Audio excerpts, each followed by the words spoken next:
boa noite a Cifra e todos os nossos convidados de hoje à noite. Nós estamos aqui com um convidado super especial, o Rodriguinho do Caminho de Aparecida, como todos conhecem, uma personalidade no mundo da bicicleta, um protagonista do Caminho de Aparecida, um incentivador do esporte, um parceiro de todos os grupos de Alfenas de MTB, hoje podemos dizer, né, um parceiro da Ciclo, a nossa associação aí também. Ele vem lá do futebol, né, campeão, uma pessoa ímpar, com muita fé, que tem uma linda história para contar. Foi escolhido como nosso homenageado do mês de junho. E hoje aqui nos dá um tempinho para conversar aqui conosco. Boa noite, Rodrigo. Boa noite, obrigado pela oportunidade de estar com vocês aí para falar um pouquinho do nosso ciclismo. Então, Rodrigo, assim, todo mundo conhece você lá do futebol, né? O grande craque do futebol. E como que aconteceu a bicicleta na sua vida? Então, esse craque de futebol aí é bem exagero. Hoje eu não estou mais assim no nível que eu já fui um pouquinho melhor, né? Mas eu tenho uma participação, assim, eu acho que grande, independente do nível técnico na futsal de Alfenas, né? São quase 25 anos jogando aí regionais. Eu sou mais conhecido como Rodriguinho pelo meio de futebol. A maioria, quando fala Rodrigo, é da bike ou pessoas que já têm essa identidade como o Rodriguinho da bola, do futsal e da bike hoje. O ciclismo entrou na minha vida através da necessidade de um meio de deslocamento, né? Antigamente, a dificuldade de se locomover com o carro era sempre ônibus, e a bike, para quem é homem, né, assim, mulher também, mas na época é o que pegava para se deslocar rápido, tanto para trabalhar, para jogar futebol, para fazer alguma coisa. A bike primeiramente era um meio de deslocamento, e desde ali 93, 94, 95, alguns grupos de amigos já faziam Alfenas Fama, Alfenas Serrania, Montes Amoras, alguns locais na região aqui, mas tudo sem capacete, sem roupa, não tinha ainda equipamento nem nada, eram bikes super simples, mas a galera era muito raçuda, acabava indo e voltando, fazendo de vez em quando alguns pedais quando não tinha futsal ou por algum motivo não pudesse jogar bola no final de semana. Bacana, hein? Pouquinho tempo, né, gente? E essa é a sua motivação, Rodrigo, para estar até hoje com a bike? Então, a bike, assim, o que me faz estar presente na bike é o próprio caminho. Eu sou peregrino com o propósito de fazer o caminho de Aparecida, ir para Aparecida uma vez ao ano, né, até o resto da vida, até quando eu tiver forças. Até então, de 2003 a 2011, não tínhamos o caminho de Aparecida. Era asfalto, terra, igual o pessoal lá, e não tinha uma rota elaborada para percorrer o trajeto. Então, como eu tenho esse propósito, já tinha desde 2003 percorrer, eu continuei com a minha bike, melhorei a bike. Hoje não é uma super bike, mas eu continuo com bike exclusivamente porque eu faço peregrinações, então eu faço uma preparação para ir para Aparecida todo ano e acabo fazendo o trajeto. O futsal não me deixa ficar envolvido tanto com a bike, não é o meu primeiro esporte a bike. Como eu tenho que dar treino 5 vezes por semana, eu acabo treinando também e às vezes, sábado e domingo tem atividade, muita coisa e não sobra tempo para pedalar tanto. Certo, o Rodrigo tocou num ponto muito importante que é o Caminho de Aparecida, né? O famoso Caminho de Aparecida, o cicloturismo religioso. Quando eu iniciei na bike, o pessoal falava assim, quem não foi a Aparecida não é ciclista, né? E aí deu de conhecer o Rodrigo, e o que chama muita atenção do Rodrigo é a grande preocupação que ele tem. Tirar o peregrino do asfalto, trazer segurança para o peregrino, né? E fazer o Caminho de Aparecida é algo gratificante, que é um bichinho que morde, né, Rodrigo? A gente faz um ano, quer fazer o outro, quer fazer o outro. E aí, como que foi, Rodrigo, criar esse caminho? De onde que surgiu? Qual que é o início da história para nós? Então, até então, no início dessas peregrinações, em 2003, para cá, né, apenas eu e um amigo fizemos Alfenas Aparecida. Na verdade, seria no final de 2002, acabou sendo 2003, porque não deu para fazer no final do ano.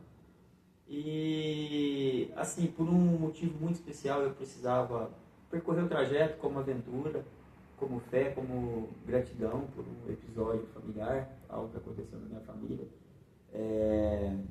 E o meu amigo tinha também um motivo, uma particularidade dele, que até hoje eu não sei o que é, E eu apenas fiz um convite, falei, olha, eu estou indo agora no final de 22 para Aparecida, eu quero fazer esse trajeto em 2 dias, e se você quiser, nós podemos ir. Aí ele tinha uma agenda carregada, cheia de compromisso, falou, olha, se for no começo de janeiro, eu posso ir com você. E pegamos um mapa com um amigo, cascunhado mais ou menos, você vai na cidade que chama Carvalhópolis, Tubolândia, Cariaçu, mas a Alfenas Machado foi inteiramente por asfalto, né? Até então não tinha essa preocupação e nem sabia que lá na frente viria uma rota de peregrinação. E percorrendo o trajeto em 2 dias, aquilo me fez muito bem. Eu realizei ali um sonho, eu fui até o santuário agradecer a Deus essa particularidade da vida, né, que aconteceu na família. E ali eu assumi o propósito de ir uma vez ao ano, pro resto da vida, até quando eu tivesse força. Aí em 2004 já vieram 5 peregrinos, 2005 vieram 6, 2007 foi aumentando, mas 2008 choveu, começou a ficar perigoso, era sempre em janeiro, 2 dias, Alfenas de Itajubá e Itajubá Aparecida.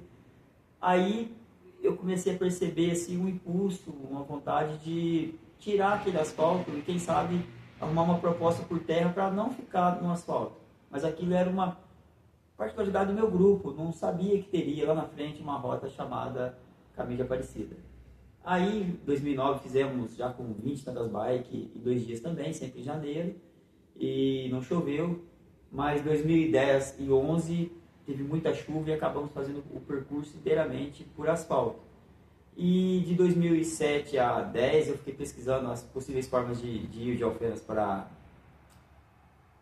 Machado, Paraguaçu, de Paraguaçu para a próxima cidade, de Machado para a cidade da frente, analisando as estradas e as formas de ir. Depois de Cariaçu para Santa Rita, passando em Bela Vista, passando pelo Santanal, que é uma forma de passar sem passar em Bela Vista e cair direto em Santa Rita. Em Santa Rita, descobri que tinha uma estrada de terra paralela ao rio, que é paralela ao asfalto. Então é a mesma distância via rio, terra ou pelo asfalto de Santa Rita e Itajubá. E no meio desse trajeto tinha uma cidadezinha chamada São José do Alegre. Então, estudando tudo aquilo, consegui chegar até Itajubá.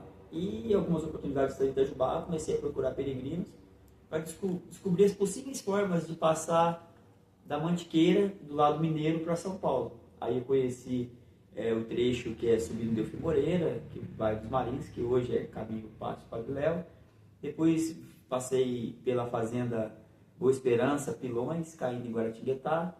Fui conhecer também o Trilho do Burro, que eles falam, que é descendo um pouco a BR de Delfim Moreira para Piquete, onde tem uma entrada, mas eu desci um pouco só, vi que estava muito difícil, muito ruim, e não fiz inteiro, já descartei, é onde cai na gruta de São Miguel e Piquete. E depois eu fiz a parte do charco via Horto. Eu não conhecia a trilha e nem sabia que tinha a trilha, a possibilidade da famosa trilha dos Carneiros, que tem as 4 subidas, né, que é um atalho, tem 16 quilômetros do charco até a pousada Santa Maria da Serra, que até então a primeira forma que percorremos o caminho foi do charco até a pousada Santa Maria da Serra, que eram 30 quilômetros. Então, depois de definido o trajeto, um mês depois eu fui descobrir a trilha, que eu tive lá com um amigo, com a moto de trilha, um amigo meu pedalando, marcando a quilometragem, já que as motos de trilha não marcam a distância. Então eu fui numa outra moto de trilha, sem saber andar, tomei um monte de capote lá, e o meu amigo foi pedalando e marcando a quilometragem. Nós percebemos que era vantagem e que ficaria então 2 opções. Nós falamos alternativo, nunca é atalho. Tudo no caminho que a pessoa escolhe fazer de um outro trajeto, nós definimos como alternativa e nunca como atalho. Se é uma forma de passar, então é uma forma alternativa. De 2007 a 2011 pesquisei tudo isso, até que em janeiro de 2011, a última vez que passamos por asfalto, inteiramente asfalto, tinha um peregrino que ele é cego numa vista, enxergava apenas 50% da outra vista, e como saímos de madrugada, estava chovendo, ele fez questão de pedalar, não quis ir no carro de apoio até Machado, Poço Fundo, né, já que já seria inteiramente por asfalto, porque ficaram vários dias chovendo. E aquela insistência dele gerou muito problema no decorrer do trajeto, porque nós que enxergávamos bem, estava com dificuldade de pedalar na madrugada, ali 3, 4, 5 da manhã, sentido Pouso Alegre, enxergando ele no trajeto. Nós tivemos que fazer alguns balizamentos com ele, era começo de janeiro, não passava tantos carros, mas sentia um risco naquilo. E aí foi gerando uma tensão, uma dificuldade, e eu falei, pedi a Deus que colocasse aquele grupo lá em Aparecida, que nunca mais eu passaria naquele asfalto pedalando para Aparecida. E chegando lá, eu avisei alguns amigos que o trajeto elaborado por terra que eu tinha, eu iria apresentar em junho, isso era 2011, né? E em junho de 2011, com 8 pessoas, eu fiz o trajeto como é hoje, e eles conheceram, gostaram. Aí passamos as peregrinações para o inverno e colocamos um dia a mais, ao invés de 2 dias, 3 dias, porque o trajeto é por terra, então assim é um pouco mais de dificuldade. E depois de um tempo começaram as peregrinações para 4 dias para o pessoal que prefere ir mais devagar ou que está menos preparado, né? Na nossa peregrinação é assim, 3 dias ou 4 dias. Quem quer apreciar mais ou não treinou tanto, acaba fazendo às vezes em 4 dias. Muito bacana. Quem ainda não fez, vale a pena fazer. E ano que vem, né, Rodrigo? 25 anos, né? Jubileu de prata. Quer falar um pouquinho para nós? Isso. Em 2025 é um ano marcante. Nós vamos comemorar 25 anos de peregrinação de bike. E por coincidência, 15 anos de inauguração do caminho e 10º desafio. Então vai ser um ano festivo, muita coisa. Nós vamos comemorar na peregrinação, nas festividades do Caminho de Aparecida, voltar aos eventos beneficentes. Alguns já vão voltar esse ano, depois da pandemia nós tivemos dificuldade de fazer. Esse ano, alguns hospitais aí tinham necessidade maior, tipo Salve Felipe, Asca, alguns eventos que foram encaixados e nós preferimos não fazer os nossos trajetos para não atrapalhar no coincídio de datas. Esse ano ainda tem 1 ou 2 eventos beneficentes e o ano que vem teremos mais, que já faz parte já desse planejamento do Jubileu de Prata da peregrinação de 300 bikes. Bacana. Quando a gente chega lá em Aparecida, a gente vê aquelas lindas pinturas e o peixe, é claro, né?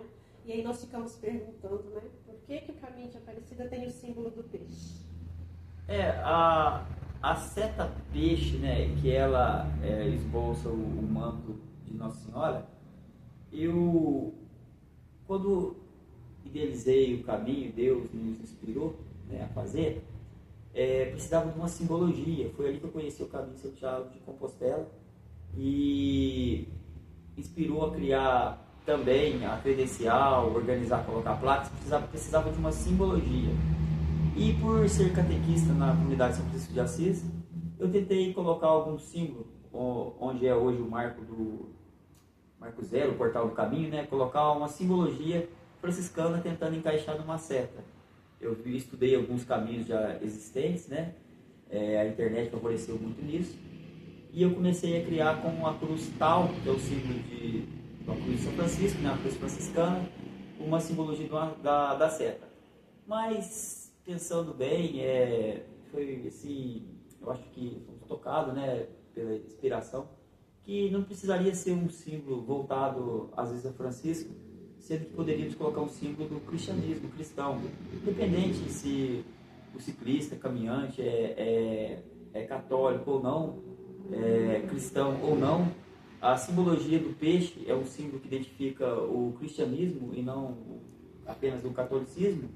E porque a Alfenas é margeada por represa, né, tem a piscicultura muito forte, a rota tem muito pesqueiro, rios, né, muito baixo, tem a piscicultura muito grande. E também porque a imagem foi encontrada por pescadores. Então a simbologia da seta peixe, né, tem um sentido assim, vai reta, vira, né, para a direita ou vira para a esquerda.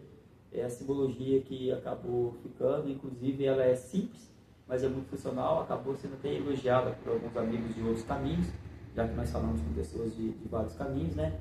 E eu acho que nós estamos muito felizes na escolha desse símbolo, que é muito marcante para nós.